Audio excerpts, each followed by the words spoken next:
सिंधु वचन सुनि राम सचिव बोल प्रभु अस कहो। अब विलम्ब कही काम करहु सेतु तरय कटकू। समुद्र के वचन सुनकर प्रभु श्री राम जी ने मंत्रियों को बुलाकर ऐसा कहा, अब विलम्ब किस लिए हो रहा है? सेतु पुल तैयार करो जिसमें सेना उतरे। सुनहु भानुकुल के तु जामवंत कर जोड़ी कह। नाथ नाम लव तब से तु नर चढ़ी भव सागर तरही। जामवंत ने हाथ जोड़कर कहा, हे सूर्य कुल के ध्वजा स्वरूप कीर्ति को बढ़ाने वाले श्री राम जी सुनिए। हे नाथ, सबसे बड़ा सेतु तो आपका नाम ही है, जिस पर चढ़कर, जिसका आश्रय लेकर मनुष्य संसार रूपी समुद्र को पार कर जाता है। यह लघु जलधि तरत कति बाराय समु सुनि मुनि कह पवन कुमारा। प्रभु प्रताप बर बानल भारी सो सेउ प्रथम पयो निधि बारी।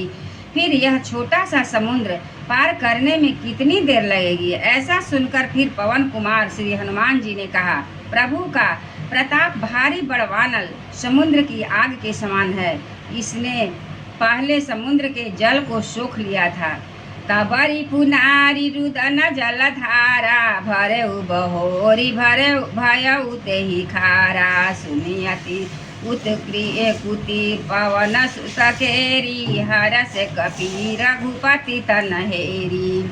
परंतु आपके शत्रुओं की स्त्रियों के आंसुओं की धारा से यह फिर भर गया और उसी से खारा भी हो गया। हनुमान जी की यह अत्युक्ति अलंकारपूर्ण युक्ति सुनकर वानर श्री रघुनाथ जी की ओर देखकर हर्षित हो गए।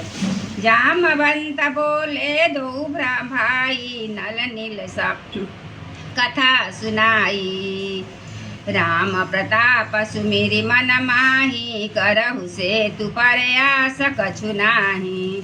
जामवंत ने नल नील दोनों भाइयों को बुलाकर उन्हें सारी कथा कह सुनाई और कहा, मन में श्री राम जी के प्रताप को स्मरण करके सेतु तैयार करो। राम प्रताप से कुछ भी परिश्रम नहीं करना होगा। बोली लिए कपिनी कर बहोरी सकल सुनहु बिनती कछु मोरी। राम चरण पंकज उर धरहु कौतुक कर भालू कपि करहु। फिर वानरों के समूह को बुला लिया और कहा, आप सब लोग मेरी कुछ विनती सुनिए। अपने हृदय में श्री राम जी के चरण कमलों को धारण कर लीजिए और सब भालू और बानर को एक खेल कीजिए। धावहु मरकट बिकट बरूथा नहु बिटप गिरि न के जूथा। सुनि कपि भालू चल करि जूहा जय रघुवीर प्रताप समूहा। बिकट बांदरों के समूह आप दौड़कर जाइए और वृक्षों तथा पर्वतों के समूहों को उखाड़ लाइए।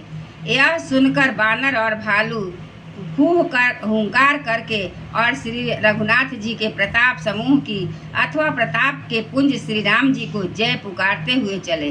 अति उतंग गिरिपाद पाली लही लेहि उठाई दे नल नीलही रचहित सेतु बन सियावर रामचंद्र की जय। शैल विशाल आने कपि देही बहुत ऊंचे ऊंचे पर्वत और वृक्षों को खेल की तरह ही उखाड़ कर उठा लेते हैं और लाकर नल नील को देते हैं।